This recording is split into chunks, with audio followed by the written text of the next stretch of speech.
E a terapia ajuda muito, né, nesse caso? Quer dizer, a pessoa com certeza... 80%. Nesses casos severos, a indicação é de um ansiolítico, tá?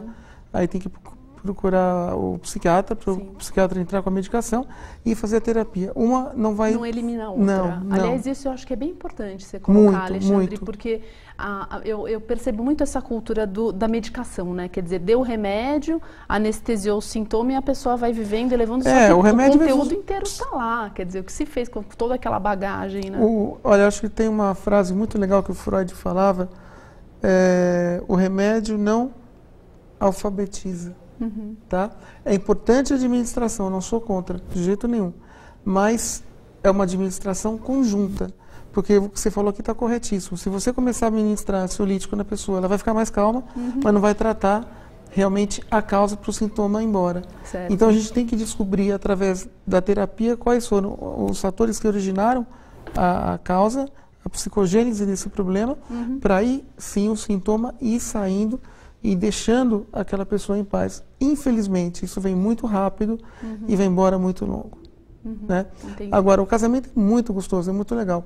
Eu acho que tem uma frase do grande Martin Luther King, né? A gente nem precisa explicar quem é, uma figura histórica e fantástica, que ele falou que não tem, que inclusive está no meu livro essa frase, no segundo,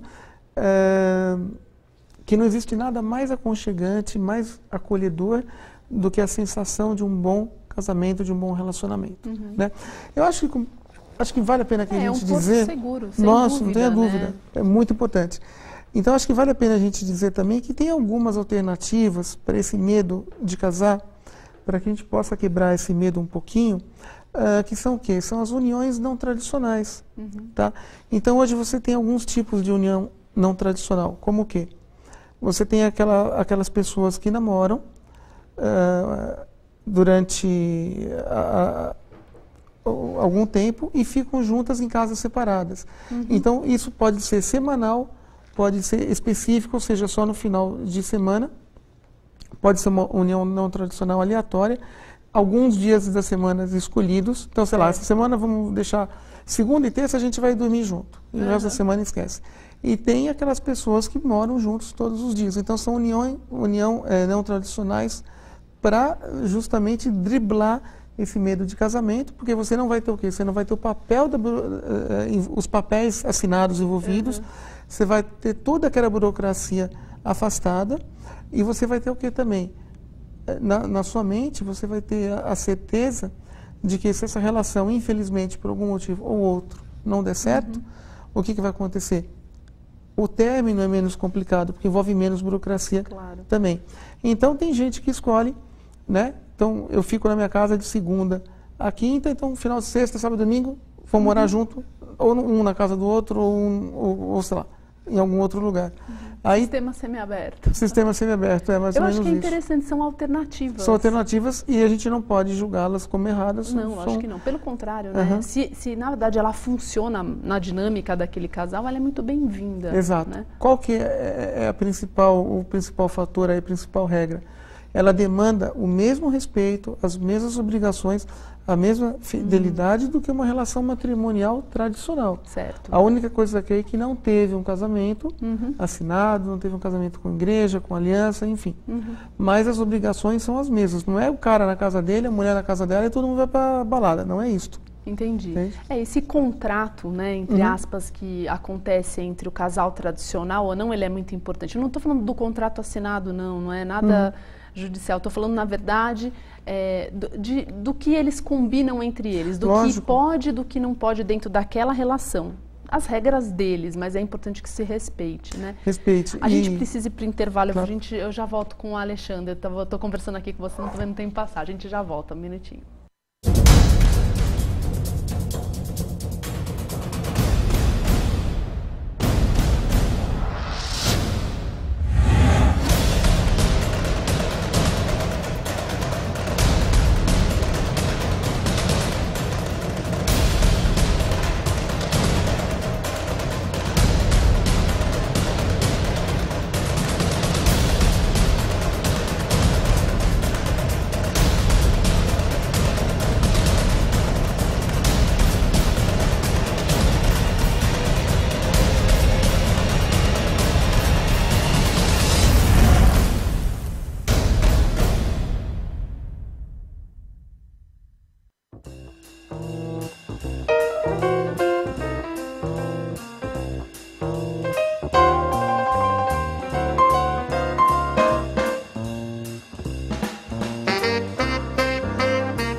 Olá, de volta aqui com o programa Meu Casamento. Hoje a gente tem o prazer de receber o psicólogo e escritor Alexandre Bes. E a gente está falando sobre o medo do casamento e outras coisas em torno desse sentimento de medo.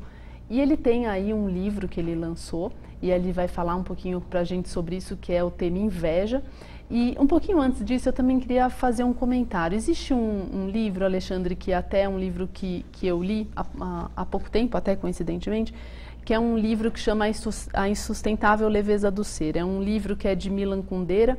E eu estou até trazendo esse livro porque é o seguinte, é um livro que fala sobre um personagem, o Thomas, e o Thomas tem uma dificuldade muito grande de se relacionar. Quando ele se depara com a ideia de um amor profundo, ele cria situações, ou até uma matemática de que ele não vai encontrar a pessoa durante 4 semanas, porque aí é uma forma de aliviar esse amor, e a história toda vai indo. O que eu acho mais interessante, o cerne da questão nesse livro, na verdade, é que passa por uma análise psicológica e também filosófica, ou seja, Nietzsche, Sartre, enfim. E acaba indo na verdade, para a origem filosófica do medo, ou seja, o casamento ele é leve, mas ele também pode ser pesado, ele também é difícil, mas ele é fácil. Ou seja, não é um mar de rosas, quer dizer, eu acho que isso é importante as pessoas entenderem, né, que problemas e ciclos difíceis acontecem, mas vamos resolver, né? Você não existe uma relação que você seja feliz o tempo inteiro, 100%, né? Uhum. Você vai ter períodos de felicidade. Então, a grande dica que eu acho que eu posso dar aqui é que, qual que é o vilão dos relacionamentos? É a rotina, tá? Uhum. Como é que se combate essa rotina? É através do diálogo. Não é o diálogo de como é que está o jogo de futebol, não é esse diálogo, é um diálogo mais profundo. É o famoso DR, que o homem tanto odeia. Uhum. A partir do momento que você tiver esse diálogo inserido na sua dinâmica relacional, acredite, ela vai melhorar muito. Uhum. E melhorando essa dinâmica, melhora todas as questões que envolvem o relacionamento e até a parte sexual. E uma coisa muito nova que eu estou vendo em psicologia hoje, alguns casais que têm um afastamento sexual, não é pela falta de atração física, não é pela falta do tato, é justamente pela deficiência desse relacionamento no que se diz respeito à sua manutenção e o seu cuidado. Então é um casal que se descuidou, tá? E acha erroneamente que não sente mais atração no parceiro, quando na realidade existe aí uma atração embutida, existe uma atuação completamente latente, mas não está manifesta. Então tem que corrigir toda essa parte do casamento, o relacionamento desse casamento, para que essa parte sexual volte a ser... Para reacender ali, não, né? Volte a ser ativa, não tenha sombra de dúvida nenhuma. Deixa eu falar um pouco da minha ignorância aqui. Esse livro que você falou é o mesmo do filme, da década de 80? É o mesmo do filme. Na verdade, foi exatamente através desse livro que o filme aconteceu. Um diretor se apaixonou e acabou... É uma história que excelente, muito bom. Mostra realmente todas essas premissas aí, acho que bem explicadinho, com grandes filósofos, né? Acho que pessoas muito importantes aí. Eu acho que nesse meu livro que eu vou te dar agora, eu tenho até 1 ou 2 frases de Nietzsche, um fantástico filósofo, assim. Quisera nós, né, chegar perto da cabeça de um cara desse. Verdade. Mas o casamento ele é muito importante. Eu acho que tem uma frase do Muhammad Ali, que ele fala, a luta mais difícil da minha vida foi com a minha primeira mulher. Olha, que ótimo. Né? Então veja como é difícil mesmo, porque você está unindo 2 culturas, 2 criações, 2 educações completamente diferentes. Então você tem que ter certos parâmetros aí para você se encaixar bem numa relação. E Alexandre, quando você falou de escolha no primeiro bloco, eu achei interessante porque isso me remeteu a um ponto fundamental, quer dizer, escolher bem, pelo que eu entendi, né, veja se é o raciocínio certo, mas é você de verdade entender que aquela pessoa ela é diferente de você, mas existem alguns princípios que são parecidos. Eu acho que assim, algumas coisas têm que ser parecidas no ponto de vista de como que a gente vai viver essa vida, ou a forma como se vê o mundo, pelo menos, né? Eu acho que assim, claro, podem ser pessoas diferentes, ele pode gostar de futebol e ela pode gostar de balé, ok. Mas quando a gente pensa, né, enfim, se você fizesse uma pergunta vital para esse casal, eu acho que eles mais ou menos teriam que ter um ponto de vista parecidos. Eu não sei se eu estou errada, mas eu acho que eu tenho a impressão que isso pode facilitar. Você acha que sim ou que não? Pode facilitar, você está certa, desde que haja o respeito. Ele pode gostar de futebol, ela pode gostar de novela, mas vai ter que ter o quê? Concessões. Certo. O que não pode fazer é ele largar ela toda semana para ir no jogo de futebol, tá? E ela está a fim de namorar à tarde no sofá. Tá. Então, namora de vez em quando à tarde no sofá. Acredito que vai ser mais interessante que uma partida de futebol. E ela não pode deixá-lo para ir, sei lá, todo dia no happy hour. Entende? Então, são pequenas concessões que têm que ser aí ajustadas para que a engrenagem funcione. Então, ela gosta de samba e ele gosta de rock. Então, um dia você vai no samba e outro dia você vai no rock. E não, a relação ela tem que ser bilateral. Certo. E nunca unilateral, jamais. Tem que ser equilibrado. Tendo a democracia relacional, esse fator conjugal vai ser muito elevado e você vai conseguir realmente se relacionar de uma maneira adulta e com uma postura de como deveria ser esse relacionamento. Agora, envolve maturidade. Sim. E o querer também, né? Casamento não é brincadeira, não é um esporte, não é uma coisa que você... Igual aconteceu com a Britney, né? Que ela casou e ficou 5 horas casada. Claro. Enfim, Britney Spears. É, palhaçada. Então é uma coisa séria. Alexandre, nosso tempo está acabando. Infelizmente. Então, infelizmente, voa. Mas eu queria só que você contasse um pouco desse seu livro. Tá. Esse livro, ele chama Inveja, o Inimigo Oculto. Tá? Pela editora Juruá. O site da editora é www.juruá.com.br. Está à venda também nas livrarias Cultura, www.livrariascultura.com.br. É um romance que eu conto da inveja, é um romance muito gostoso, tem uma bela trilha sonora aqui dos anos 80, anos 90, maravilha. Passa na Califórnia, então usei minha experiência de Califórnia, tá? Passa quase que integralmente na Califórnia, em um momento o mocinho do livro ele vem para São Paulo tal, e conta a inveja na sua praticidade. Como é que funciona a inveja em todos os pontos, desde o antropológico até o religioso.